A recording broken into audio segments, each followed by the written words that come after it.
بسم اللہ الرحمن الرحیم۔ ایک حیوان بھی اپنی اولاد سے محبت کرتا ہے، انسان بھی اپنی اولاد سے محبت کرتا ہے۔ یہ ایک نیچرل محبت ہے۔ اپنے بچے کے لیے محنت کرنا یہ نیچرل ہے، اپنے وجود کے لیے محنت کرنا یہ نیچرل ہے، اپنے بدن کے لیے کھانے اور پینے کی تلاش میں نکلنا یہ نیچرل ہے، اپنے وجود پہ مال خرچ کرنا یہ نیچرل ہے۔ لیکن اس سرحد حیوانیت سے سرحد انسانیت پر انسان تب آتا ہے جب غیر کی محبت کو قربان کرتا ہے۔ اس سرحد حیوانیت سے نکل کر میدان انسانیت میں تب آتا ہے جب اپنا بچہ کسی کی محبت کو قربان کر دیتا ہے، جب اپنا بدن کسی کی محبت کو قربان کر دیتا ہے۔ دیکھیے، اگر ایک ماں سے دو بچے پیدا ہوں تو نیچرل ہے کہ اگر آپ سوتیلے بھائی ہیں، مائیں الگ الگ ہیں تو دونوں ایک باپ سے، لیکن آپ کی ماں سے آپ کا ایک بھائی ہے اور سوتیلی ماں سے دوسرا بھائی ہے، تو محبت زیادہ کس کے ساتھ ہوتی ہے؟ جو ایک ماں سے پیدا ہوا ہے اس سے زیادہ محبت ہوتی ہے۔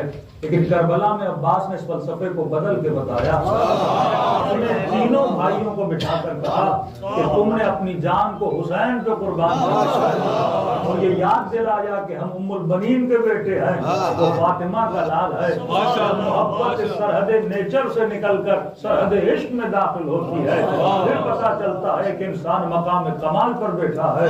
اپنی ذات پہ پیسہ خرچ کرنا نیچرل ہے، لیکن مجلس حسین میں آ کے حسین پہ خرچ کرنا یہ بتاتا ہے کہ ہم سرحد عشق میں داخل ہیں۔ ایک گھنٹہ اگر آپ کسی جاب پہ جاتے ہیں تو کم از کم 12 یا 12 پاؤنڈ آپ کو مل جاتے ہیں، لیکن حسین کی مجلس میں آنے سے کوئی 12 پاؤنڈ ملنے والے نہیں ہیں۔ یہاں پہ دل لگا کے کچھ دینا پڑتا ہے، یہ سرحد عشق کی نشانی ہے۔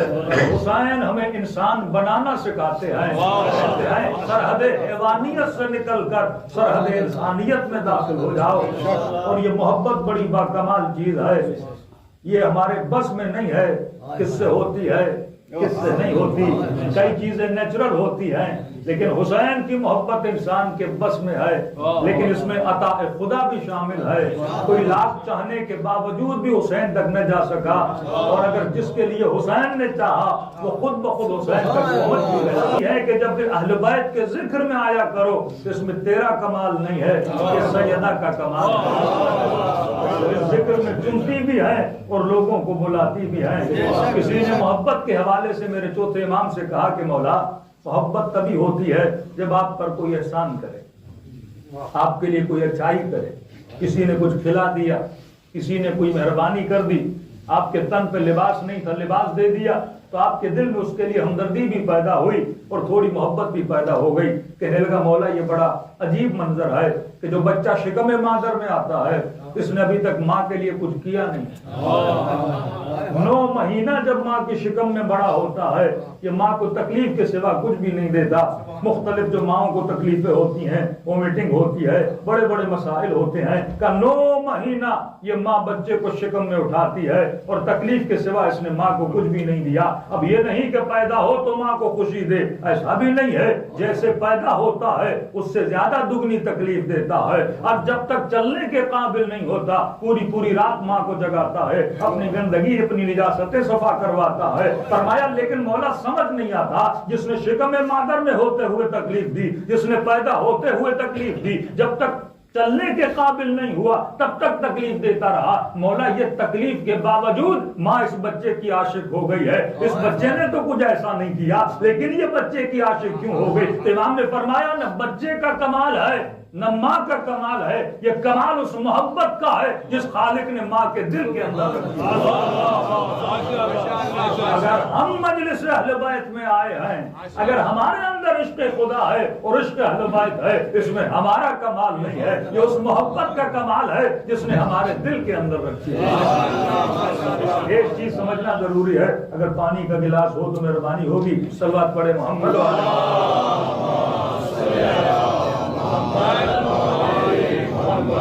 شاید آپ کی نسلیں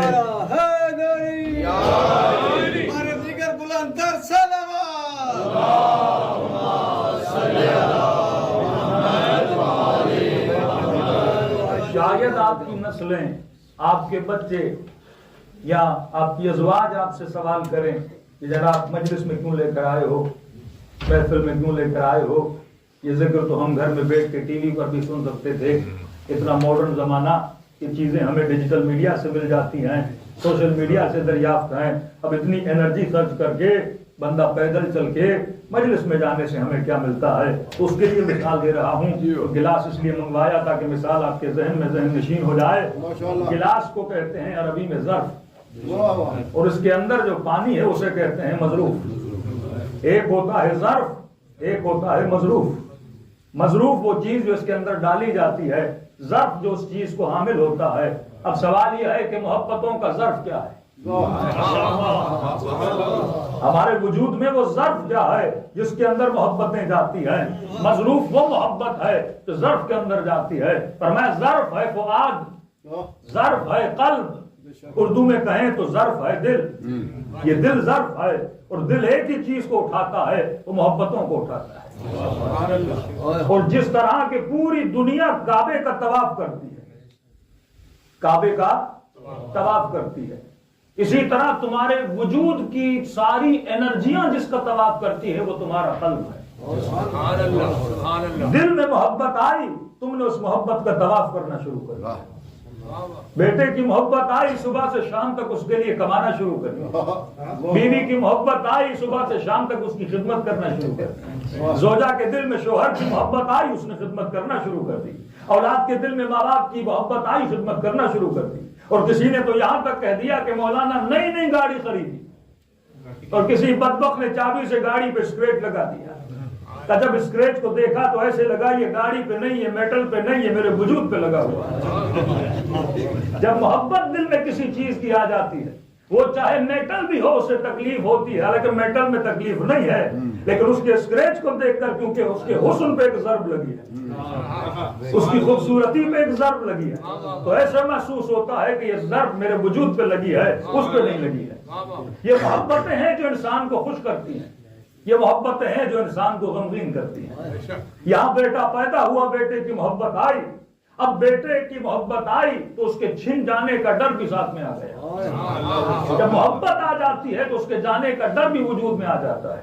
بیوی سے بے تحاشا محبت, اور اگر یورپ میں رہے تو دن بدن ڈر کرتا رہے کہ جب چاہے گی طلاق لے کے چلی جائے, میں کچھ کر ہی نہیں سکتا. مال سے محبت ہو تو دن رات ڈر رہنے کا خوف رہتا ہے کہ کوئی بھی مجھ سے چھین سکتا ہے, کیونکہ یہاں پہ قانون ایسے ہیں کہ اِزلی آپ سے چیزیں چھن جانے کے قوانین موجود ہیں. تو یہاں پہ اگر کسی چیز کو اپنے ساتھ رکھ سکتے ہو تو ایک ہی فلسفہ ہے, فلسفہ محبت ہے. یہاں اگر اولاد کو تم نے محبت کے دھاگے سے باندھے رکھا, وہ کبھی تم سے جدا نہیں ہوگا. یہاں بیوی کو محبت کے دھاگے سے باندھے رکھا, وہ کبھی تم سے جدا نہیں ہوگی. یہاں بیوی نے شوہر کو محبت کے دھاگے سے باندھے رکھا, وہ کبھی اس سے جدا نہیں ہوگی, کیونکہ یہ محبت ہے جو انسان کو جوڑتی ہے, اور وہ نفرت ہے جو انسان کو جدا کر دیتی ہے. اور اگر کوئی کسی کو چھوڑتا بھی ہے, ضروری نہیں کہ نفرت کی وجہ سے چھوڑے, وہ شاید کسی اور محبت کی وجہ سے چھوڑ رہا ہے. اگر حر نے یزید کے لشکر کو چھوڑا, اور پہلے یزید کے لشکر کے ساتھ تھا, اگر اس کے ساتھ تھا تو اس کا مطلب کوئی نہ کوئی محبت تھی جو جڑی ہوئی تھی, یا اقتدار کی محبت ہوگی, یا مال کی محبت ہوگی, یا کسی سیٹ کی محبت ہوگی. اور اگر اس محبت کو چھوڑ کے حسین کی محبت میں گرفتار ہوا تو یقیناً اسے حسین کی محبت اعلیٰ لگی ہوگی. اگر کربلا میں کوئی اپنا بچہ قربان کر رہا ہے تو اس کا مطلب یہ نہیں اسے اپنے بچے سے محبت نہیں ہے, وہ محبت اپنی جگہ پر ہے. لیکن جب اعلیٰ محبت آتی ہے تو قاسم قربان ہو جاتا ہے. جب اعلیٰ محبت آتی ہے تو عباس بھائیوں کو قربان کر دیتے ہیں. ایسا نہیں کر دیتے, عباس کو اپنے بازوؤں سے پیار نہیں ہے, اپنے بدن سے پیار نہیں ہے. کون سا انسان ہے جو اپنے بدن سے پیار نہ کرے؟ پیار ہے, لیکن جس پہ عباس بازو قربان کر رہے ہیں اس سے زیادہ پیار ہے. تو ہم نے جس چیز کی کوشش کرنی ہے وہ محبت کے درجے کو بڑھانے کی کوشش کرنی ہے. محبت جب اعلیٰ درجے پر آتی ہے تو پھر وفا جنم لیتی ہے. محبت جب اعلیٰ درجے پر آتی ہے تو پھر ادب جنم لیتا ہے. باپ کی محبت ہوگی تو ادب ہوگا, شوہر کی محبت ہوگی تو ادب ہوگا, ماں کی محبت ہوگی تو ادب ہوگا. عالم کی محبت ہوگی تو ادب ہوگا، حسین کی محبت ہوگی تو ادب ہوگا، اور محبت جتنی زیادہ تو صرف حسین کا ادب نہیں، حسین کی زری کا بھی ادب ہے، عباس کے علم کا بھی ادب ہے۔ وہ فرش جس کو حسین کی زمین پر لگا ہے اس کو بھی بندہ چومتا ہے۔ دیکھیے دنیا کا سارا چکر ہے نسبت کا۔ ابھی شعر پڑھا کسی ہندو کا، تو کسی ہندو نے سوال کیا کہ آپ مسلمانوں کا فلسفہ ہماری سمجھ میں نہیں آتا کہ ہم بتوں کو چومیں تو ہم کافر، ہم پتھر کو چومیں تو ہم کافر، ہم بدعتی کہلائے، ہم مشرک کہلائے، ہم کافر کہلائے، کہ سمجھ آپ مسلمانوں کی بھی نہیں آتی، آپ بھی تو سارا دن پتھروں کے پیچھے ہو۔ وہ مندر بناتے ہیں، ایک مورتی رکھتے ہیں، اسے چومتے ہیں، اس پہ نذرانہ دیتے ہیں، اس پہ خرچ کرتے ہیں، بڑے خرچے کر کے پیدل چل کے اپنی مورتیوں کی زیارت کو جاتے ہیں۔ کہ آپ جو پورے سال میں حج کرنے جاتے ہو، ملینز آف دا پیپل، وہ ایک پتھر کا گھر ہے، اس کے گرد گھومتے رہتے ہو، اور کہ ہم نے عجیب منظر دیکھا، اس پتھر کے گھر کے اطراف میں پھر ایک کالا پتھر بھی تھا، جیسے حجر اسود نام ہی کالا پتھر حجر اسود ہے، تو اس کو چومنے کے لیے ایک دوسرے کو دھکے دے رہے ہو، اور یہاں تک سنا کہ چومتے چومتے کچھ کی جانیں بھی نکل گئیں، اتنی بھیڑ میں اس پتھر کو، کعبہ پتھر کا، حجر اسود پتھر کا، سید صفا و مروہ جن پہاڑیوں کے بیچ میں کرتے ہو پہاڑیاں پتھر کی، جس شیطان کو جس کنکر سے مارتے ہو شیطان بھی پتھر کا،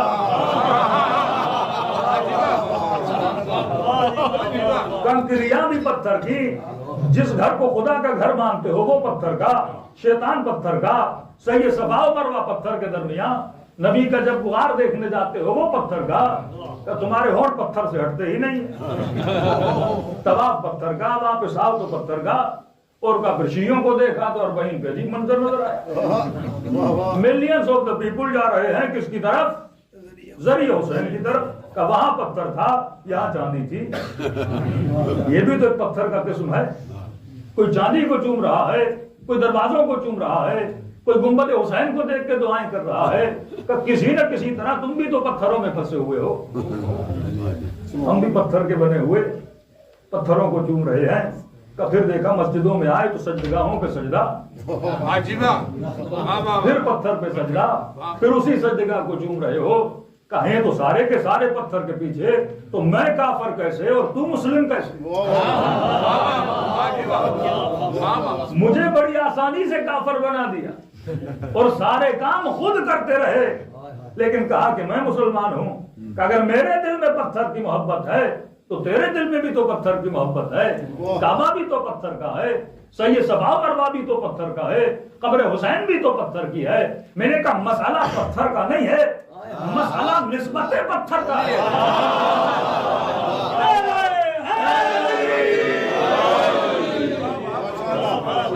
نسبت اگر عاقلانہ ہو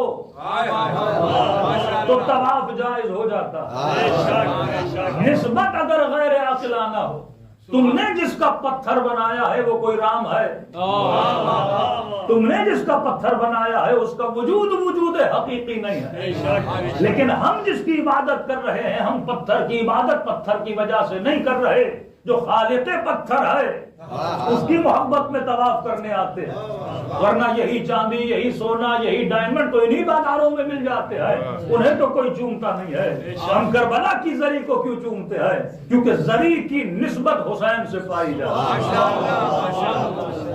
معاملہ نسبتوں کا تھا اور مسلمان انہی نسبتوں میں پھنسے رہے۔ کہا کہ مجلسوں سے تمہیں کیا ملتا ہے، کربلا سے تمہیں کیا ملتا ہے، اور وہی سوال کرو کہ مکے سے تمہیں کیا ملتا ہے۔ ہم پر بدعت کا فتویٰ کیوں لگتا ہے؟ کیونکہ کہا کہ علم کے کپڑے کو چومتے ہیں اور خود جاتے ہیں غلاف کعبہ کو چومتے ہیں، تو غلاف کعبہ کی نسبت خدا سے ہے، علم کی نسبت عباس سے ہے۔ معاملہ نسبت کا ہے۔ قرآن کی آیت پڑھ رہا ہوں، وَإِذِ اسْتَسْقَىٰ مُوسَىٰ لِقَوْمِهِ فَقُلْ نَضْرِبْ بِعَصَاكَ الْحَجَرَ فَانْفَجَرَتْ مِنْهُ اثْنَتَا عَشْرَةَ عَيْنًا۔ موسیٰ کی قوم آئی، موسیٰ پیاس ہے، قحط آ گیا ہے، پانی نہیں ہے، کچھ کریے ہمارے لیے۔ تو ہم نے کہا کہ جناب اگر قوم کو پانی چاہیے تھا تو یہ شیعوں کی طرح نبی کے پاس کیوں آ گئی؟ کہ تمہاری طرح ڈائریکٹ اللہ کے پاس چلی جاتی نا، میدان میں چلی جاتی، صحرا میں چلی جاتی کہ خدایا پانی چاہیے، بارش برسا دے، تو کہنے لگا کہ جناب کیونکہ قوم تمہاری طرح جاہل تھی۔ میں نے کہا قوم جاہل تھی، نبی تو عالم تھا، نبی کہہ دیتا میرے پاس نہ آؤ، پانی چاہیے تو خدا سے جا کر مانگو، لیکن نبی نے بھی بڑا عجیب کام کیا، نبی یہ بول دیتا چلو میں تمہارے لیے دعا کر دیتا ہوں اللہ پانی برسا دے، بارش برسا دے، نبی نے یہ بھی نہیں کیا، خود بھی کچھ نہیں کیا، بلکہ جو ہاتھ میں لکڑی تھی کہا فضرب بعصاک الحجر، موسیٰ لکڑی کو پتھر پر مار، اور یہ عدد بڑا پیارا عدد ہے، من حسنۃ عشرۃ عین، یہاں لکڑی کا پتھر پہ لگنا تھا، اللہ نے 3 چشمے نہیں 12 جاری کہا میں جب بھی فیض دیتا ہوں تو 12 کے نام سے دیتا ہوں، میں جب بھی کرم کرتا ہوں تو 12 کے نام سے کرتا ہوں، ورنہ 12 چشمے جاری ہو گئے۔ اب سوال یہ ہے پروردگارا، نہ خدا نے ڈارے خود دیا، نہ اپنے موسیٰ کو کہا کہ اپنا ہاتھ مارو، نہ اپنے موسیٰ کو کہا کہ اپنا پاؤں مارو، تو سوال تو بنتا ہے کہ مفتی صاحب کیا حضرت موسیٰ کے قدموں میں اسماعیل کے قدموں جتنی طاقت نہیں تھی؟ اسماعیل نے جب ایریا رگڑی تو پانی نکلا ہے، موسیٰ بھی اپنا پاؤں مارتے تو پانی نکلا تھا، لیکن یہ نہیں کہا بلکہ کہا کہ لکڑی مارو۔ اب سوال یہ ہے اس لکڑی میں اتنی طاقت ہے کہ چشمے جاری کر رہی ہے، کیا لکڑی میں موسیٰ کے ہاتھوں سے زیادہ طاقت ہے؟ کیا لکڑی میں موسیٰ کے قدموں سے زیادہ طاقت ہے؟ فرمایا لکڑی کی طرف نہ دیکھو، یہ دیکھو لکڑی کس کے ہاتھ میں ہے، لکڑی کی نسبت کس کے ساتھ ہے۔ اگر یہ لکڑی زمین پر پڑی رہتی تو معجزے نہ دکھلاتی، جب یہ لکڑی موسیٰ کے ہاتھ میں آئی تو معجزے دکھلائی۔ تو یہ کمال ید نبوت ہے کہ جب لکڑی کو لگتا ہے تو معجزے دکھلا دیتی ہے۔ تو میں کہتا ہوں علم کا کپڑا عام کپڑا ہے، علم کی لکڑی عام لکڑی ہے، لیکن جب نسبت عباس سے ہو جاتی ہے تو معجزے دکھلا دیتی ہے۔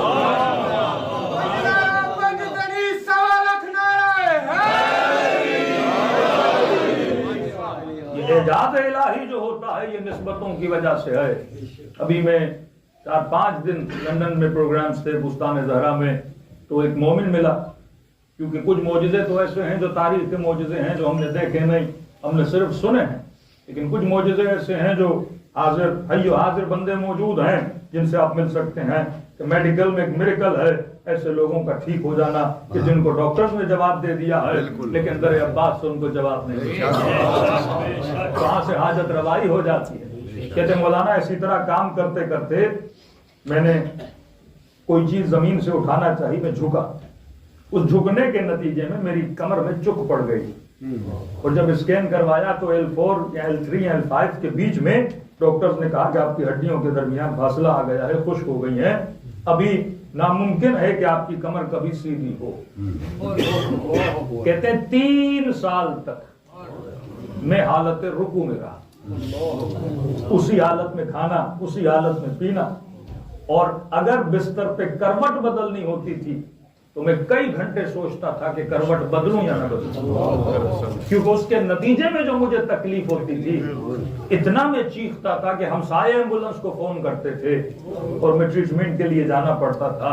کہ اتنے سال میں کھڑے ہو کے نماز پڑھی، نہ سکون سے میں چلا، ویل چیئر پہ ہمیشہ، اور جب بھی چلتا تو جھک کے چلتا، کئی ٹریٹمنٹس ہوئیں، انجیکشنز لگی لیکن ٹھیک نہیں ہوا۔ 3 سال یا 2.5 سال کے بعد ڈاکٹر نے کہا کہ جناب ایک آپریشن ہم کریں گے، اس میں بھی 40% چانسز ہیں ٹھیک ہونے کے، 60% چانسز یہ ہیں کہ آپ ہمیشہ کے لیے پیرالائز ہو جائیں۔ اب انہوں نے سگنیچرز لیے، یہی میڈیکل میں ہوتا ہے کہ رسک ہو تو آپ سے سگنیچر لے لیا جاتا ہے۔ اب کہتا ہے میں اسی سوچ میں تھا پتہ نہیں زندہ رہوں یا نہ رہوں، اور جب انسان ایسی زندگی گزارے تو زندگی سے بیدار ہو جاتا ہے کہ پروردگارا یہ زندگی کیسی، اب عزت سے دنیا سے چلا جاؤں تو بہتر ہے۔ تو کسی دوست نے کہا آپریشن سے پہلے کربلا کی ایک زیارت کر لیا۔ اب کہتا قطعاً اس نیت سے نہیں گیا کہ شفا لینے جاؤں، کچھ لوگ اس نیت سے زیارت کرنے جاتے ہیں کہ کچھ لینے جا رہا ہوں، یہ لالچ کی زیارت ہوتی ہے۔ کچھ لوگ اس لیے جاتے ہیں کہ نہیں دنیا سے جا رہا ہوں ایک ثواب کما کر آ جاؤں، کہ قبر میں جاؤں تو نام اعمال میں ایک حسین کی زیارت موجود ہو، ایک عباس حضرت عباس کی زیارت موجود ہو۔ فرمایا اسی نیت سے گیا، قطعاً میرے ذہن میں یہ نہیں تھا کہ کوئی شفا لینے جا رہا ہوں، کہ تنی خلوص سے دل سے چل پڑا۔ اب اتنی تکلیف سے میں نے سفر کیا، ایئرپورٹ پہ اترا، کربلا پہنچا، کبھی امام حسین کی زیارت پہ، کبھی عباس کی زیارت پہ، کیونکہ بھیڑ ہوتی تھی، اب تکلیف مجھے بہت زیادہ تھی، لہٰذا میں راتوں کو دیر سے جاتا تھا جب حرم میں کوئی رش نہیں ہوتا تھا۔ کہ ایک دن حضرت عباس کے حرم میں چلا گیا اور غازی عباس کی زیارت کر رہا تھا، اور دعا کیا کر رہا تھا کہ غازی عباس بس قبر میں شفاعت چاہیے، نجات چاہیے۔ اب پتہ نہیں آپریشن کے بعد زندگی کیسی رہے، ان دعاؤں میں بھی میں نے یہ دعا نہیں کی کہ مجھے شفا چاہیے۔ میرے لیے شفا یہی تھی کہ جو موت آئے وہ ایمان پر آ جائے، جنت میں آپ کا ساتھ چاہیے۔ دنیا تو انسان کی ویسے ہی گزر جانی ہے۔ کہتا ہے ایک دن غازی عباس کی زری کو چوم کے واپس پلٹ رہا تھا، کیونکہ ادب کا تقاضا تھا، میں نے کبھی پیٹھ غازی عباس کی طرف نہیں کی تھی، لیکن کہتا ہے وہاں پہ میں دیکھتا تھا عراقی عرب آتے تھے، دوسرے ایرانی آتے تھے، لیکن وہ اتنا ادب اور احترام جتنا پاکستان اور ہند میں پایا جاتا ہے ظاہر اتنا نہیں ہوتا، عقیدت ہمارے یہاں کچھ زیادہ ہے۔ تو کہتا ہے کہ ایک عرب تھا، میں نے دیکھا وہ اپنے بازوؤں کو بھی زری سے مس کر رہا ہے، وہ اپنے بدن کو بھی زری سے مس کر رہا ہے، کبھی ہاتھ لگا کے سینے پہ، کبھی شکم پہ۔ تو میں محسوس کیا کہ جتنے بیمار ہیں وہ اپنے اعضاء کو غازی عباس کی زری سے کیا کرتے ہیں، مس کرتے ہیں۔ اب اس نے دیکھا کہ میں چہرہ غازی کی زری کی طرف ہے اور پیٹھ پچھلے دروازے کی طرف ہے اور ایسے مڑ مڑ کے واپس آ رہا ہوں۔ وہ عرب تھا، قد کا لمبا تھا، پرانا عربی لباس اس نے پہنا ہوا تھا، اور اس نے کہا کہ ظاہر اس طرح کیوں پلٹ رہے ہو؟ میں نے کہا ادب کی خاطر۔ کہ تکلیف کہاں ہے؟ میں نے کہا کمر میں۔ کہ جب تکلیف کمر میں ہے تو کمر کو عباس کی زری سے مس کر۔ میں نے کہا ادب کی خاطر کیسے زری کو حضرت اپنی کمر کو عباس کی زری سے مس کروں؟ کہ تھوڑا ڈانٹنے والے لہجے میں بولا کہ میں کہہ رہا ہوں کہ اپنی کمر کو زری سے مس کرو۔ اب کہتا بے ساختہ میں مڑا اور اپنی جو کمر کا مہرہ تھا وہ عباس کی چاندی والی زری سے میں نے مس کیا۔ چاندی لفظ زور دے رہا ہوں تو یہی چاندی بیلجیم میں بھی ملتی ہے، اور ایک چاندی عباس کی زری کو لگی ہوئی ہے، اس چاندی کی نسبت عباس سے پائی جاتی ہے۔ کہتے ہیں مولانا جیسے کمر کو میں نے مس کیا قاضی عباس کی زری سے، تو جس طرح بیٹری کا ہلکا سا کرنٹ انسان کے ہاتھ کو لگتا ہے، بالکل ایسا ہلکا سا کرنٹ میرے اس کمر کے مہرے میں لگا، اور کرنٹ کا لگنا تھا اور میری کمر کا سیدھا ہو گیا۔ 3 سال کے بعد پہلی مرتبہ میری کمر سیدھی ہو گئی۔ اب تصور کرے جو انتڑیاں تھیں 3 سال تک جو بندہ جھکا ہوا ہو، کہتا ہے ایسے لگا کہ جان میں جان آ گئی ہے، اور کہتا ہے پہلی مرتبہ 3 سال کے بعد میں نے کھڑے ہو کر نماز پڑھی، اور نماز میں جو گریا تھا کہتا میں بتا نہیں سکتا، خوشی کا گریا تھا، ذوق کا گریا تھا، کون سا گریا تھا مجھے نہیں پتا، اور جتنی نمازیں پڑھ سکا میں نے حرم حضرت عباس میں پڑھ لی، کیونکہ یقین نہیں آ رہا تھا کہیں کمر پھر سے نہ جھک جائے۔ لیکن میں نے کہا نہیں، اگر نماز میں کمر نہیں جھک رہی ہے تو یہ کمر ہمیشہ سیدھی رہے گی۔ اب کہتا وہاں سے خوشی کے عالم میں ہوٹل پہ گیا، شاید میرا کمرہ 6 7ویں منزل پر تھا، اب میں لفٹ سے نہیں جا رہا، میں سیڑھیوں سے جا رہا ہوں، کبھی نیچے آ رہا ہوں، کسی قافلے والے کو نہیں بتایا، نہ ہی کسی قافلے میں کسی بندے نے محسوس کیا۔ کبھی کبھی دیکھ دیکھ کے عادت ہو جاتی ہے، کسی نے محسوس نہیں کیا کہ میری کمر ٹھیک ہوئی ہے۔ کہتے اپنے بیگ اپنے سامان سیڑھیوں سے نیچے اترتا ہوا آ رہا ہوں، اور چہرے پہ رونق بھی ہے، چہرے پہ خوشی بھی ہے۔ کسی قافلے والے نے کہا آپ آج خوش بڑے نظر آ رہے ہو۔ میں نے کہا لگتا ہے آپ نے میری کمر کی طرف توجہ نہیں کی ہے۔ وہ بھی پریشانی کے عالم میں، ارے تیری کمر سیدھی کیسے ہو گئی؟ کہ وہ عباس جو ہر کسی کی حاجت کو روا کرتا ہے، اس نے میری کمر پہ ایک نگاہ کرم کی ہے، اور خدا نے عباس کے صدقے میں مجھے شفا عطا کی ہوئی ہے۔ صلوات پڑھے محمد۔